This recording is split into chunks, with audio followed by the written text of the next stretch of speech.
Hej, hej, hej! Jeśli to oglądasz, prawdopodobnie w zeszłym tygodniu widziałeś poradnik dotyczący grzbietu.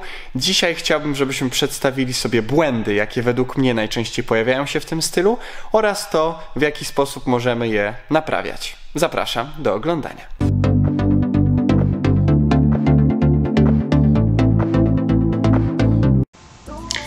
Na początek powiemy sobie o tym, co bardzo często kuleje, jeśli chodzi o płynięcie grzbietem, mianowicie o tonące biodra.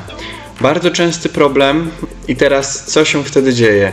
No psuje nam się właściwie wszystko. Cała sylwetka w wodzie, w ułożeniu na wodzie jest nie taka. Pozycja nasza przybiera wtedy taką pozycję literki V. Zaczynamy spadać, z nogami jest najczęściej problem, szczególnie jeśli na przykład zalecam takiej osobie, żeby stopy nam pracowały blisko powierzchni wody, wtedy bardzo jest duża chęć, żeby to spełnić. Natomiast jeśli biodra toną, to tak naprawdę ta pozycja to jest tak może aż nadto pokazane, natomiast bardziej nam przypomina pozycję taką siedzącą, właściwie zbliżoną do pionu, niżeli leżącą. Płynąc na plecach, bardzo zależy nam na tym, zresztą tak jak i na brzuchu w innych stylach, żeby ta pozycja jak najbardziej przypominała takie płaskie leżenie na wodzie, niżeli właśnie taką opadającą fałkę. Sytuacja, gdzie już troszkę mamy opanowane te tonące biodra, bo nie są w takim stopniu, jak były te, co sobie przed chwilką pokazaliśmy, mniej więcej powinna wyglądać w ten sposób, czyli już jest dużo lepiej, ponieważ ta fałka jest dużo bardziej rozciągnięta, mniej szpiczasta, natomiast to jeszcze nie jest odpowiednia pozycja, w jakiej powinniśmy się znajdować. Bardzo często takiemu płynięciu towarzyszy również rowerkowanie, czyli uginanie nóg nadmiernie, jeśli chodzi o nasze stawy kolanowe. Tego również chcemy unikać, a jak to zaraz sobie powiemy. Natomiast to już jest sytuacja, powiedzmy, lepsza, również zła, ale lepsza niż to, co sobie widzieliśmy na tym materiale poprzednim. Może dochodzić jeszcze do takiej sytuacji, kiedy mamy problem z tonącymi biodrami, natomiast nie objawia on się w taki sposób, że właśnie któraś część ciała nam po prostu bardzo spada w dół, tutaj konkretnie biodra, tylko możemy mieć gdzieś to zakodowane, że pozycja naszego ciała musi być prosta. Nie zawsze jesteśmy w stanie ją utrzymać płasko na wodzie, ale wtedy już mamy troszkę jeszcze lepszą sytuację, ponieważ jesteśmy ustawieni tak pod kątem, jak taki znak graficzny. Staramy się wtedy, bo to już jest naprawdę dużo lepsza sytuacja z mojej perspektywy niż to, co było wcześniej, tą pozycję, która jest teraz, po prostu wynieść lekko do góry. Czyli nawet tu za wiele nie trzeba poprawiać, po prostu trzeba troszkę wypoziomować to wszystko. Więc to jest według mnie najoptymistyczniejszy wariant, jeśli ktoś ma problem z tonącymi biodrami, kiedy te tonące biodra naprawdę toną, ale za sobą pociągają również nogi. Nie prowadzą nam do takiej sytuacji, tylko wszystko nam spada w dół. Według mnie dużo łatwiej jest z tego wyjść. Można się z tym zgadzać albo nie, ale ja cały czas i będę to podkreślał chyba w każdym materiale, mówię tutaj ze swojego doświadczenia. Nie staram się nikogo do tego przekonać, po prostu chciałbym przedstawić mój punkt widzenia. I pokażmy sobie jeszcze, jak te tonące biodra, ten problem, o którym teraz rozmawiamy, jest widoczny z góry. Może aż za bardzo, natomiast chciałem przyjąć tutaj troszkę pozycję osób, które często mają z tym problem. Bardziej szukamy pozycji właśnie siedzącej niż pozycji leżącej. Głowa jest za bardzo zadarta do góry, natomiast mówiąc tutaj konkretnie na przykładzie tych bioder, widać, że one są dużo za głęboko, dzięki czemu naprawdę trzeba się mocno namachać nogami, żeby to jakiekolwiek przesunięcie było. I teraz, jak możemy sobie z takimi problemami poradzić? Poza tym, że po prostu powiemy, że trzeba płasko leżeć na wodzie. Po pierwsze, warto by znaleźć ten segment ciała, który nam kuleje, mówimy tutaj konkretnie o biodrach, i spróbować go troszkę wynieść do góry. Można śmiało zastosować sobie makaron. Ja bym proponował taką pozycję, gdzie te końcówki, te wąsy makaronu odstają nam po prostu do góry. Makaron jest w punkcie, który najbardziej tego wyniesienia w górę potrzebuje.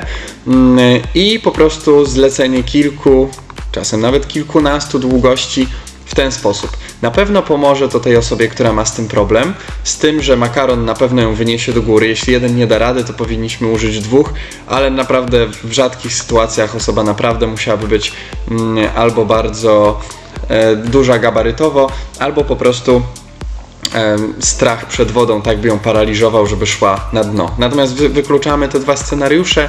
Jeden makaron w zupełności powinien wystarczyć i załatwić nam tą sprawę, że te biodra naprawdę nie powinny nam tonąć. Co powinniśmy zrobić dalej? Dalej warto by było ten makaron troszkę przesunąć z tego punktu, gdzie on był tak bardzo potrzebny, żebyśmy po prostu większą powierzchnią siebie byli w stanie się o coś opierać podczas płynięcia i postarać się już samemu w sposób taki bardziej świadomy, jeśli do tej pory pływaliśmy w sposób niewłaściwy i naprawdę te biodra nam tonęły, to w sposób taki bardziej już świadomy postarać się te biodra trzymać naprawdę na górze. I w ten sposób, myślę, tak okalając się tym makaronem dookoła, mamy takie poczucie bezpieczeństwa, ponieważ tutaj jesteśmy podparci w wielu punktach, dwie ręce oraz głowa, natomiast możemy się dzięki temu skupić na tym, żeby po pierwsze biodra były równo na linii z resztą ciała, a po drugie, jeżeli wcześniej był też problem z nogami, z jakimś tam rowerkowaniem czy z innymi sprawami, żeby te nogi po prostu bliżej powierzchni wody nam pracowały. Więc tak to moim zdaniem powinno wyglądać, jako taki kolejny krok, gdzie chcielibyśmy się tego problemu tonących bioder pozbyć. Następnie, jak dobrze przepracowaliśmy te poprzednie kroki, możemy odłożyć makaron i wykorzystać sobie deskę. Deskę w chwycie bym polecał takim na misia, najczęściej to szczególnie dzieci mówią, czyli również mamy sytuację, gdzie jakiś przybór, w tym konkretnym przykładzie deska, wyniesie nam do góry ten segment, który troszkę kuleje, który jest ciężko nam utrzymać.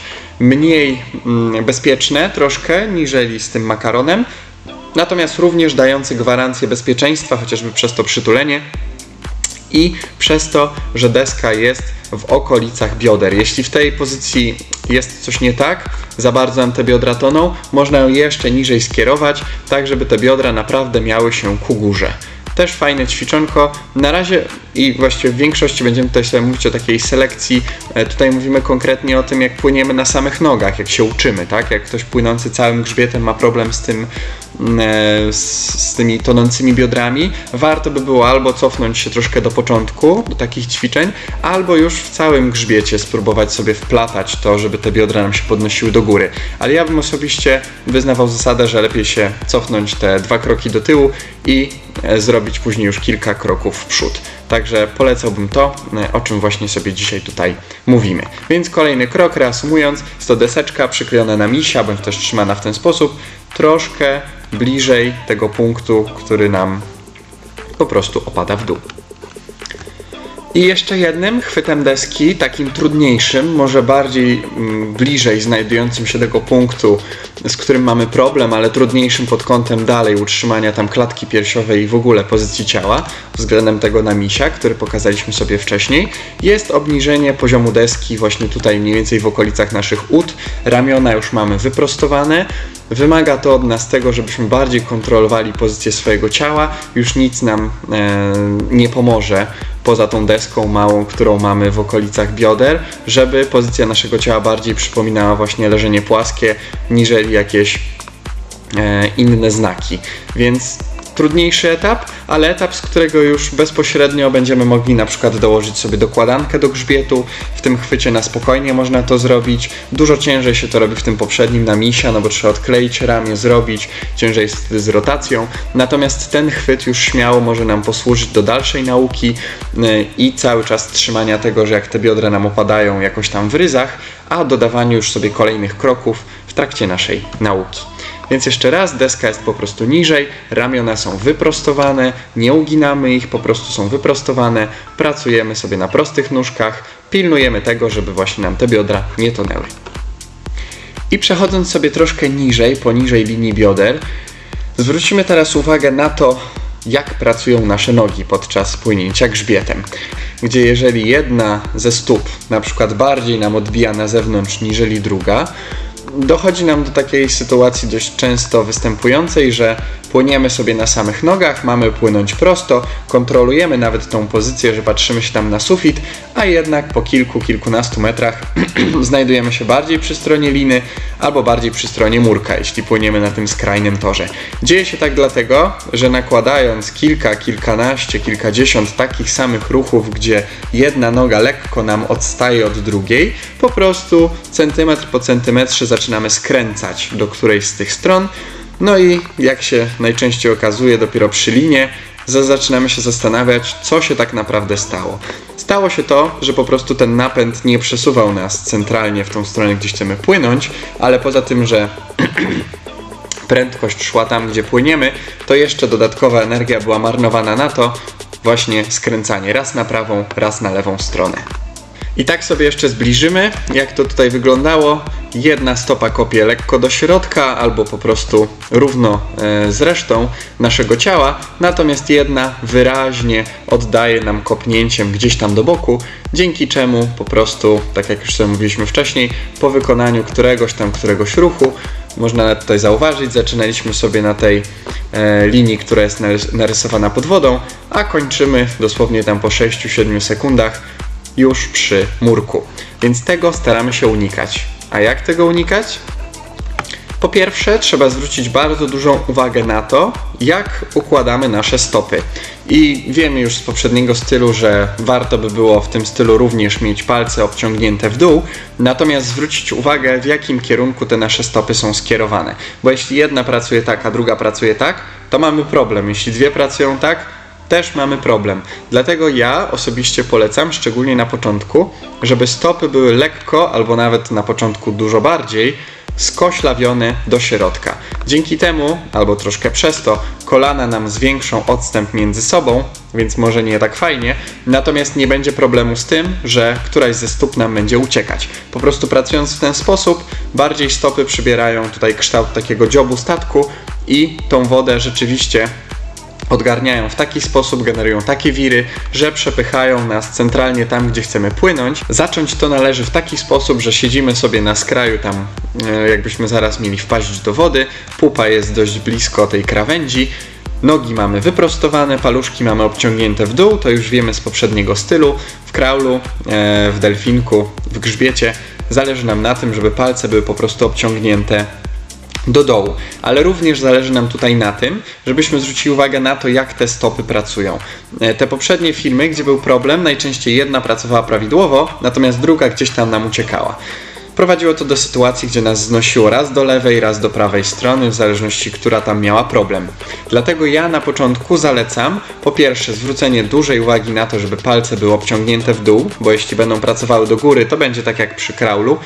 Zachęcam do poprzednich materiałów, gdzie po prostu bardzo się napracujemy, a nie będziemy płynąć. Natomiast kiedy już mamy sytuację, gdzie są palce obciągnięte w dół, proponowałbym je skierować bardziej do takiej pozycji dziobu, jak statek ma dziób, tak i rozcina wodę, tak samo pracować stopami do środka.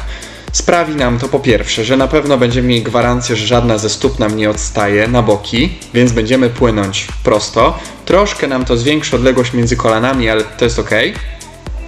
I jeszcze jedno, będzie bardzo łatwo nam zapanować nad tym, czy rzeczywiście pracują do środka, bo wystarczy, że duże paluchy u nóg będą o siebie obcierały i mamy sprawę zagwarantowaną bez patrzenia nawet, że nasze stopy pracują w sposób jak najbardziej taki, jaki byśmy chcieli. Noga jest prosta w kolanie, oczywiście też bez przesady, lekki tam opór wody powoduje, że ta noga nam się troszkę ugnie, natomiast bliżej jej do wyprostowanej niżeli do ugiętej. Stopy są obciągnięte w dół, a paluszki pracują nam do środka, niczym dziób statku, tak jak tutaj to widać. W warunkach bojowych wygląda to właśnie w ten sposób. Stopy nam pracują do środka, płyniemy sobie prosto, nie ma tutaj mowy o jakimkolwiek odbijaniu od tego pionu, którym chcemy się poruszać. Naprawdę bardzo polecam na początku. Później wiadomo, może następować większe rozejście tych stóp, ale ja osobiście jestem zwolennikiem tego, żeby podczas płynięcia grzbietem lekko te stopy zawsze koślawić do środka i wtedy naprawdę generujemy bardzo dużą siłę, która nas przesuwa tam, gdzie chcemy i nie mamy problemu z płynięciem po prostu tam, gdzie chcemy, po linii prostej, nie znosi nas wtedy na boki.